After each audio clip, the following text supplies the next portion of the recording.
to do it again, but we were wrong. You only get to do it once. That is Liam Gallagher and Once from his new album, which comes out in September, called Why Me, Why Not? And that is our Radio X Record of the Week. I think that song is growing on many people. Yeah, lovely. Love It's that. a beautiful song. Hey, listen, you tuned in at a good point. Go to the Chris Moyles Show on Radio X Facebook page or the Chris Moyles Show on Radio X YouTube channel. If you're watching live now, hello, good morning. We're about to bring in, let's bring them in now, Paul Whitehouse and Mr. Bob Mortimer. Hey. Come round here, you fine gentlemen. Look at Very well, this. thank you very much. Get yourselves in, get settled. Hey, Chris. Hello, Bob. Hello, Paul. Paul, what was that noise you made as you sat down? That's old man sitting there. I mean, I'm making the noises when I get up. What age do I have to start making the noises when I sit down? 57. Yeah, 57. 57. Ay, ay, ay. Universal. How I? Would you like to know about our ailments, Chris? I don't know if is that the kind Listen- of Yes, it subject is. Matty This is enjoy. It's Yes, an open Bob. forum, Bob. Yes. Yeah, absolutely. Well, we've both got no cruciates on our right knees. No left, mine. Yours are left. Yeah, but I've got a torn meniscus in my right. Oh, nice one. Well done. Hey! Torn meniscus. Oh. Yeah, I've got something terribly wrong with my throat. Not a cold or anything. Right. Something that's going to need science to Oh. assess. Do you know what I mean? Oh, Throat really? science. Paul's balding. I'm not. Right. Balding. I'm a work in progress. You're finished. Well, I was looking at episodes of The Great Gone Fishing, and there is a lot of references to Mr. Whitehouse, your hair or the bald spot on your head. However, I mean, I do find this a little bit rich from Mr. Exactly. Mortimer. I know. At least I'm still clinging. So a bit of follicle action going on. Yeah, it's no, I over. wish I was there, Paul. I wish I was there. But never call me bald. Never forget the ding.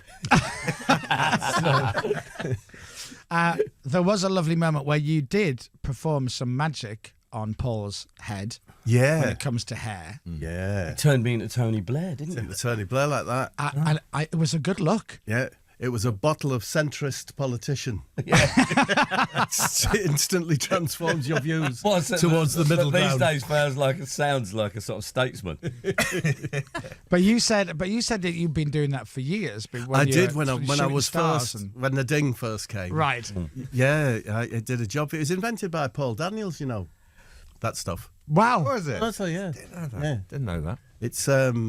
It's a terrific product. I don't know what it's called, but it was an incredible transformation. Nobody Paul. said you like it, not a lot. Oh, that's magic, or any of that. Did they there? So nobody jumped in. Everyone wanted to. I know. Let me. We are going to talk about the new series, which starts on Friday night. Friday night at 8:00. Getting you pumped up for the weekend, watching you guys sat side of a river, That would get you out, wouldn't it? Yeah. talking Course it will. and then not talking to each other. Can you remember when you two first met, and what, more importantly and more interesting for me, what your impressions were of each other? Do you remember, Paul? I remember you from the Albany Empire Theatre. Yeah, big night out. I remember coming down because I'd heard about a bloke who flattened some brie onto a carpet tile, and I thought, this is gold. Yeah. It's unmissable. I'll even go to South London for this. Wow. And we did, and a sort of little bunch of us used to go every week to watch Jim and Bob, Vic and Bob at the Albany Empire, yeah. I don't remember our first occasion. No, I remember thinking, who's the other funny bloke up on stage there who fancies himself a little bit too much? He's on and off too quickly. Me again, and another guy. But no, it was we were proper fans, and we used to get a bunch of us used to go every Sunday night to the Albany Empire. Yeah. So it was brilliant. And what would you? And there was a real buzz about it at the time as well, wasn't there? Yeah, it was. felt that way. Yeah. Yeah. And what would you have been? Where in your comedy career would you have been at that point? Would you have been writing for Harry? Yeah, Then? yeah. We'd done. I think we'd done Stavros and loads of money, and so we'd been. We were no longer thought of as just Harry's sort of idiot mates from the pub. You know, we'd cracked it a bit. You know, Yeah. At least people let us in. You're You on know, the at the payroll BBC. now. On the Mr. payroll, yeah. Whitehouse. Yes. And were you not? Do you not remember going? hey, apparently the man who writes Loads of Money is in the audience tonight. Well, I don't remember that. I mean, I think Loads of Money was probably the greatest comedy character of my time. So, Yeah. Biggest impact, if probably, I'd didn't known, it? Yeah. Well, if You'd known, you'd have been a little bit kinder, a bit more polite, a bit more respectful. Well, yeah, if I'd known this little old lady had written Loads of Money, I probably would remember. But maybe I didn't know, Paul. You're not a Probably, sort of, no. you're not a shout your trumpet. Well, you're not kind of going to say, hi, I just recently wrote Stavros and Loads of Money. You may know me I from. love your brief flattening work. And can you remember anything else? Because I've heard you tell the story about the brief flattening before, but is that literally the one glowing memory of watching Bob? It perform? was, honestly, that was how Charlie reported it to me. He said it with real glee and joy. It's like this was the most fantastic. It's like the new Messiah. There's a bloke and he flattened some brie onto a carpet tile. Did you participate in the Tanita Ticker and Drink? Yes, I was in Tanita Ticker. I was Tanita Ticker. And Charlie got up a stepladder and dropped some dog food into a paddling pool. Yep. That's entertainment, isn't it? It is entertainment, yeah. What was that? What was on what? It was, let's call it an interlude. Right. I mean, people didn't really watch The Big Night Out, did they? Just sort of shouted a lot and Yeah. there was a lot of interaction, wasn't there? There was a catchphrase call and response kind of Thing going to on, it, wasn't it? Yeah. How long were these shows? So these are when you and they were long. Vic first started you do it in the pub before the Big Night Out went on telly. Yeah. But were they a couple of hours long? Yeah, for they sure. were. I mean, That's so. to take a flask and some sandwiches, bring me down along. You sit there, put a little blanket on her. Paul, have you finished in Only Fools and Horses? Just finished. Are you finished done? Or No, I'm not finished done. just a break? I'm finished having a break because I'm old, as we've just discussed. I've, no cruciate ligament in my left knee, and I do a lot of swivelling on my right knee as granddad. Torn meniscus. Oh, really? Is that his real name? I never knew that. Are you? Now, I've got a bet on with Dominic. Bob, you and Paul have been friends for many, many years. Have you been to see Paul in Only Fools and Horses, the musical? Oh, you have? Oh, great. You left the house? I did, yeah. Wow. It's a terrific show. I It is loved great, isn't it. it? Isn't it, Yeah, though? yeah. We went to see it, just before Christmas, wasn't it? Yeah. Paul came on the show Yeah. to announce it. Yeah. Paul left, and then either tickets went on sale that day or the day after. I went online during the show, bought tickets, Yeah. and then I had to change them because it ended up being pretty much the night of my birthday party. So I changed them. Oh, that's right, with February And time. I took yeah. my mum and dad and Dominic. That was very early in the run. We'd bloody only just started. Yeah. So you wouldn't have got in at Christmas because it wasn't on. No, it wasn't on Christmas, yeah. February. It was February. You'd have had an even better night. We loved it. It was brilliant. It's Thanks, great. guys. It's a great show, isn't it? Such I a have great to say so myself because it's It not. is. It's just honouring the legacy, really. Yeah. And that's all we do. It's It's It's weird. brilliant. It's Really weird brilliant. how you're a bit uncertain at first as to like what you're watching. Yeah. Is an impression or and then by the end of it you prefer this new lot. Yes, absolutely. yeah, I it's think true. you're very polite. I think the thought you have is, that's not Del Boy, that. Yeah. That's not Rodney. That's not so and so. And then you're right. By the kind of second act halfway through, that's 100% Rodney. Yeah, absolutely. That's You can't what I remember remember. anything they're else. brilliant, Hellboy. aren't they? And Yeah. all the cast are fantastic because Yeah. as you can imagine, in the theatre, people have to take holidays, people get sick, and all the stand-ins and the understudies are amazing. They step up and they're as good. Yeah. Easily as good. And sometimes just because they do a different version, Sure. it moves it on again, and Yeah. it's been an amazing experience. I'll tell you, one woman apparently came in, met a friend of mine. She went, "Yeah, it's brilliant, isn't it? It's like Warhorse." She was like, what? So what do you mean what? But it's really brilliant feature. What she meant was you don't see the puppeteers after 5 minutes, Ah, okay, which is what that's you're good. saying. Yeah, yeah, But she did it in a much cleverer way. Yes, you did, yeah. Yeah. Much more articulate way. Comment. It is. Yeah. Well, I thoroughly enjoyed it. It was Thank you, money Gov. well spent, and everybody should go and So see it. it's a joyous show, and I'm off for a while, and then I'm going to go back because I'll probably miss it very quickly. Yeah. Bob, you'd be good in it. Doing the uncle. Are you uncle or granddad? I'm both. Don't, Bob, don't boy. tell everyone that I'm both. Don't be a plonker. Oh, it's not bad. Do you know, that's That's not uncanny. I bad, think. is it, Chris? We were talking on the air before you guys came in, and I was making a list of characters that you've both done through your comedy careers. And I was looking at, so very quickly, let me just run through. Rowley Birkin, who's a lovely character. Arthur Atkinson. Tick. Ron Manager. Tick. Ken, obviously suits you. Tick. Ted, you know. Head tick. Oh, big tick there, Bob. Yeah, Mike Smash, obviously. Oh, there's a big tick. We had Oh, a you got some competition here, Mortimer, haven't you? I've had it. I'm not. And then we went through a list of a lot of the characters you've played, Bob. And we've realised a lot of your characters are predominantly from the northeast. Yes. So we were going through. So Judge Nutmeg had a northeastern tilt to him. Yeah. I'm in all, really, Bob. Graham Lister had a northeastern tilt to him. Yeah, but Marvin Gaye had a northeastern. Didn't he? Which was just brilliant. Pat and Dave, obviously, Yeah. from the northeast. And then Mulligan and O'Hare, of course. Mulligan and Hair is slightly different. Slightly different voice. As is Tony from the club, which is still one of my favourite yeah. things that you and Jim ever did. Controversial comedy, Mortimer. Yeah. And that, me, Peter Beasley, best like. It's, you know. He's northeast, though, isn't he? What's your best impression, Paul? You must do some crackers. Michael Caine. Do some really. Michael Caine then. Come on. It's like bleeding Moyles, all right, because you don't see the puppet ears. Do you understand what I'm saying? There. Very good. Very nice. Very nice. Now, have you ever tried to do impressions of each other's characters while you've been sat on the riverbank? I've always suspected. Did you know Paul's character Brilliant? Yes. Yeah. I've always suspected that Brilliant was an impression of me. I might be wrong. Well, there's a bit of you in Oh, there. really? Bob. Yeah, I think Yeah. there is a bit because he sort of varied from, as my Geordie mates say, Paul, that smoggy that you do. Yeah, it's a bit smoggy, isn't But it? then he goes occasionally a bit Manchester if you listen. It's not. He goes round. He goes round the north. But there's probably a little bit of you in it. Yeah. Maybe. Well, when you do an impression of me, you always go like really simpering, like, "Oh, that's brilliant. That is. Oh, that's the best No, thing." Paul, it's I just sit and watch telly, Paul. That's all I do. No. If you do watch Gone Fishing, you do Bob's voices. It's very kind of the same all the way through until he does a big laugh, and then he just goes, ha ha ha, and then he goes back down again. He does that, actually. I'm not It's really bad, Irish. but you do. Well, I never. How about a little fish?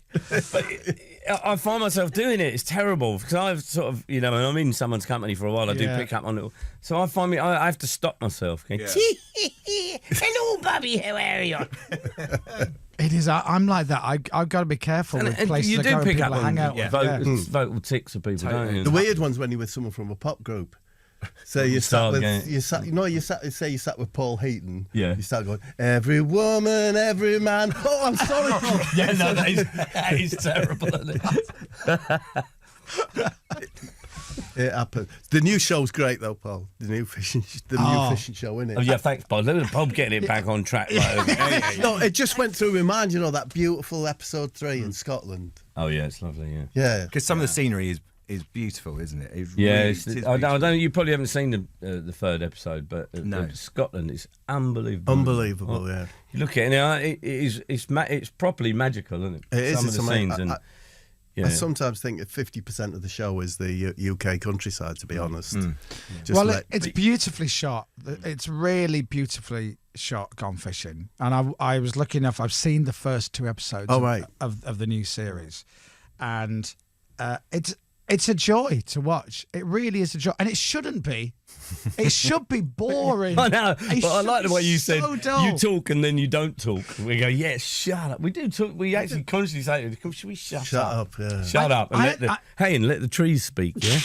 I actually think the beginning of episode 1 or 2 is Bob walking up to you and you going, shh. I think the first thing you do is go, shush. Right. Yeah. A carp, isn't it? Yeah. life. That did make me laugh. Yeah, the first episode they go carp fishing. No, first we go trout fishing. Second is carp. Oh, okay, Yeah. okay. I won't give any spoilers if they do catch any carp or not. You'll have to tune in Friday night How tonight. exciting on is that? BBC2. Do you know though? For people do damn our program with places, they go, "Oh, I really love watching your program. It's like a warm bath. It's not really soporific, It's like I watch it and I go, oh. But it is that thing where, if you look at some of the work, a lot of the work, most of the work that you two have done in your careers, the amount of writing and thought and production that goes into it. And now you've got a huge hit by just sitting there and talking nonsense to each other. Yeah, I wish I'd found out 20 years later. It was this simple. Could have been this simple. It's such a joy to do it. Yeah. How much filming do you reckon they have of you two just sitting there staring at the water? Not enough. Must be 20 hours a show, mustn't Yeah, because I think we do each episode. We only get 3 days an episode, so which is fine if you weren't trying to do something as unpredictable as fishing. There are no golf. At least the hole is always there. Do you know what I mean? Yeah. Even I can hit a golf ball into. Well, a can hole. you? Can you? Yes, I can. Yeah, you can. But it's very unpredictable fishing. So we've got 3 days, to do the accommodation, the food that Bob knocks up, and have some discussion about health and hearts and which obviously underpins it all. Otherwise, we wouldn't have a show really. Yeah. And what has been also sort of joyous for us is that people do come up to us, and don't they? And they tweet and have been in touch with us saying how helpful it's been, in their families to get nice. hearts checked and themselves or their, loved ones. So it has had a really positive, beneficial effect that 2 old cynics like us weren't quite prepared for. No, that's true. It's like, we get a lot of. It's like when I had my heart up, when I got home, it's a bit scary, and I remember looking on the internet to find someone who was on telly or something, so I could see an actual what happens, what's the future. Yeah. And the only one I could find was Graham Souness, we used to call him. You call him Souness, everyone else calls him Souness, all right? Yeah, people from the borough call him Souness. All right, fair enough. I call him Graham. And it was very reassuring, and I think it's been nice. I think a lot of people have had the same problems as me and Paul, but they keep quiet about it because they're worried about when did you have your surgery? 2016, right? End of 2016. I Not think that long ago, really, is so it? long. No, not really. But the heart will it gets stronger as time goes on from the surgery. It will get stronger as well. Well, I don't know, Chris. Are you a kind of consultant cardiologist? I performed, but you were out. You'd take. No, my dad had a quadruple heart bypass 2004. Yeah. And he's fit as a fiddle. Fit as a fiddle, yeah. And My dad had the same, and he lived for another 32 years after it. So Oh, and really? I think, No, because my dad had his 31 and a half years ago. So. Oh well, never mind. Save a bit of money at Christmas. got it, Moylesy. Thanks, Paul. Now listen, everybody, we're run out of time, sadly. However, I'm going to tell everybody, Gone Fishing Series 2 is on Friday night, 8 o'clock on BBC 2. If you've not seen the first series, it doesn't matter. You can watch it. You will enjoy it. It's like, I don't know, a warm bath. It's like Warhorse. It's like Warhorse. Yeah. Before I let you go, Bob, I've been obviously listening to a lot of your stuff and researching, and I was wondering, could you watch a fair amount of fascinating television? I do. I love watching TV, yeah. So I've written down Bob's TV tips, if there's anything that we collectively should be watching on your approval. Well, I think everyone should have a try at season 5, episodes 12 and 13 of My £600 Life, the Asante brothers. Oh. That's an incredible tale. So you thought he was doing a joke then, didn't you? No, I did. No, because I know that he now regards himself as providing a service. He's like he's taken on the mantle of all our woe, a bit like Jesus. A bit like Jesus, face it. I was going to say more of a human Radio Times, but Jesus, it's the same thing. Television Jesus. Bob Mortimer, a bit like Jesus. Yeah. Okay, so just. But he does, doesn't it? In your podcast, I listen out, Bob. Well, I get Like your upset, Paul, because recommendations? a lot of people involved in TV hate TV. That's true. A lot of them It's say, weird, I isn't don't it? watch telly. And I think Teen Mum Old Girls, I think every family, especially if they've got daughters, should have watched that. What a superb programme that is. Okay. But if I went into any of the major television companies and said, "Do you watch? I was watching Teen Girls, Old Girls," they'd look at me like I was. He's an idiot. right. I wouldn't walk into an office and say, I've just been watching Teen Girls. Depends which office. Teen Mum. All right, guys, just been watching Teenage Girls. I highly recommend it. And everyone else should as well. Well, on that bombshell, Thank you, Chris. thank you very much for coming in. It's Thank been you a very much. pleasure to meet. Oh, before I go, I should just say, Paul, I've met you many, many times, but Bob, this is the first time we've I've ever met you, Chris. Yeah. Well, we met briefly once before, and this is a beautiful, pathetic story of somebody of the age of 15, 16 meeting somebody from the comedy world that they would. I was just in awe of you and Vic, and you. The first book you did, I think it was The Smell of Reeves and Mortimer. You did a book, Right. and you did a book signing, and I went to Leeds and queued up with my book to get it signed. Wow. And I finally got to the front of the queue, and you and Jim, I sat there, and I handed the book over, and Jim went, "Who's it to?" And I said, "Chris." And he's writing to Chris, and it looks at me, and you go, "You look familiar. Have we met before?" And I went, in my stroke of comedy genius, "No, but it's only a matter of time now." And you and Jim went, "Right." Finished. And the next thing is, I was moved along. Yeah, very quickly. I liked your voice you had in those days. See, tee-hee-hee-hee. Did you hear it? Yeah, I did. Yeah. There was a tee-hee. So lovely to meet you again, finally. And Paul and Bob, have a lovely rest of the day. Enjoy your time. The show is brilliant. Yeah, good luck Friday with the night, series. 8 o'clock, gone fishing. Thank you Thank you, very Chris. much. Thank you, guys. Radio X. The Chris Moyles Show. With the KFC Veggie Rice Box. Light, filling and spicy. Get an Ocean credit card. Check if you're eligible in minutes without affecting your credit score.